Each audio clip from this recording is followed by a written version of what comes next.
It's an earthquake. Nope, I just didn't tighten the arm down on the camera. So it's not you, it's me, but you probably weren't paying attention in the first 30 or probably 3 or 4 seconds, so you may not have even noticed it. We are in chapter 36 of Genesis, and this is where we get one of the best names in the Bible. I know we say, he's the King of Kings and his name is above all names, but when it comes to really cool names, we're going to find one here. And it's by somebody who really shouldn't have been there in the first place, but this is what he did. So, like, share, comment, give me some feedback. Love to hear it. We're in Genesis 36. I'm going to read a little bit of this because you got to get a couple of these names are the best in the Bible, I think. So, it starts out. This is the account of the descendants of Esau, also known as Edom.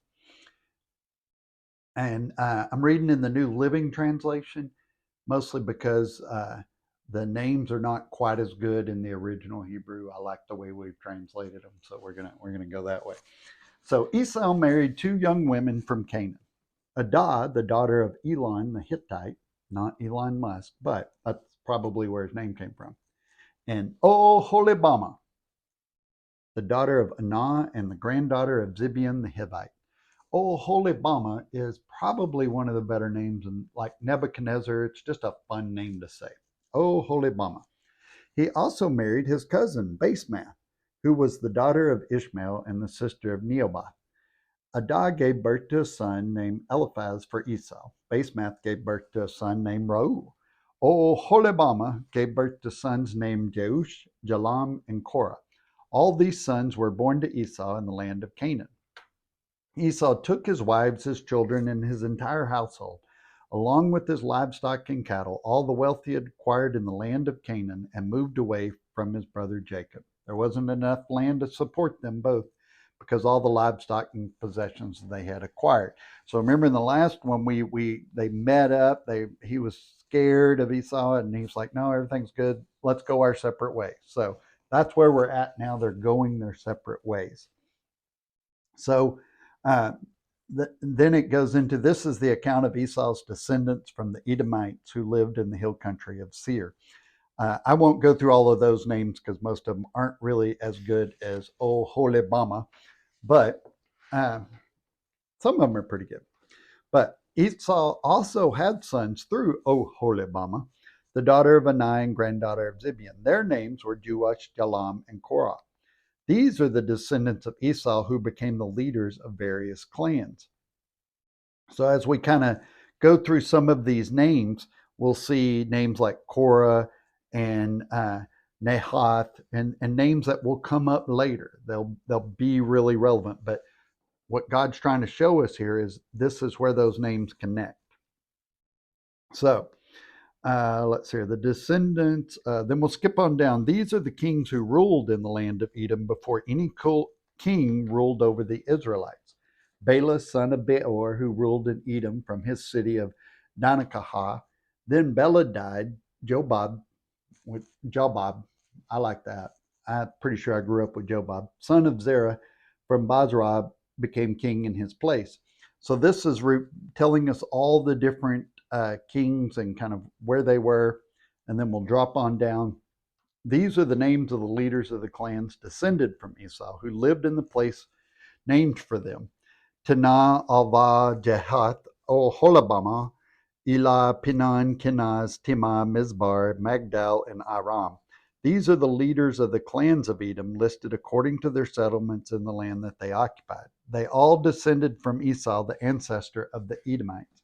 And this is important because they needed to know who was in the Esau clan and who wasn't, so they would know who they could associate with, marry, all kinds of stuff like that. So that's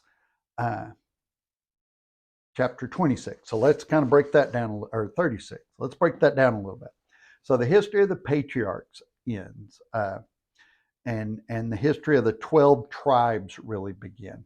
So Esau and Edom are the same thing. Names change as you kind of go through time, but one of the purposes of this is to show the prophetic blessings of Isaac were coming to pass. Everything that he had been blessed with the land and Esau was going to lose it, and all of that's happening right now.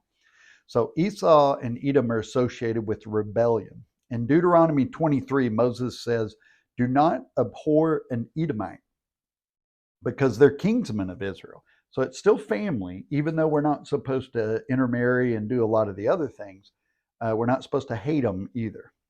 So the entire Bible talks about family relationships in terms of tribal viewpoint. That was just the culture. They were tribes. We'll get a little bit more into that as we go, but that's a good kind of mindset as you're reading this. Don't think of how we live, think of how they live, the context that they lived in. An interesting point is all of Esau's sons were born inside the promised land, and Jacob's were all born outside. So this is important because Jacob's were all brought into the promised land, the land of blessings, and Esau removed all of his. He removed his family from the blessing. So what a blessing for a leader who leads your family into God's promises, not away from them. Imagine knowing that the decision you made was to pack up your family and lead them away from God's blessings. Sometimes I think when we're talking about getting a job or moving or different things, one of the last things we consider is that group of people that are around us that hold us accountable. I got a text this morning. A friend of mine and I, we're going to start a little group, just guys to kind of give a little accountability, help each other a little bit. We're going to start that next week, which by the time you see this is probably 2 weeks ago, but we'll see how that goes. So how many of us have removed our family or our children out of a blessing because we just weren't following God's will? I don't think Esau did this on purpose, intentionally knowing he was doing it. I think it's just the way it worked out. So God had two-way communication with Abraham, Isaac, and Jacob, but not with Joseph. With Joseph, it was not back and forth. It was just one way. So remember too, common is the status of the world. Holy is the status of those set apart. That's what Israel was, is holy, set apart. Now, common is not bad. It's just not holy. That's it. And God's the only one that can designate something as holy. This will become so important as we go ahead. So as a believer, we are really more like the set apart tribe of the set apart nation, the Levites. The tribe of Levi was set apart from the set apart nation of Israel. So we're really more like that. We are told in the New Testament that believers are his priesthood. So another governing dynamic is divine providence. We've talked a little bit about this, but God works his will mostly unseen by us. His divine providence is happening, especially when we don't see it, especially when we don't think it's working out.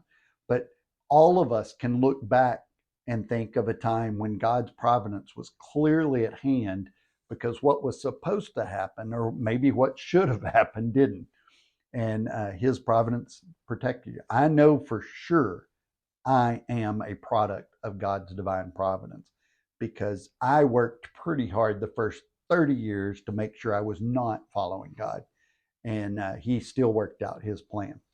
So it feels like God could not achieve his goals by looking at the circumstances. I just lost my job, or I'm hurt, or I lost a relationship, or it's impossible. Well, yeah, looking at the circumstances, yeah, but God doesn't look at the circumstances. He didn't have to. The story of Joseph is all about divine providence. One of the characteristics of divine providence that is rarely observable in real time when it's happening.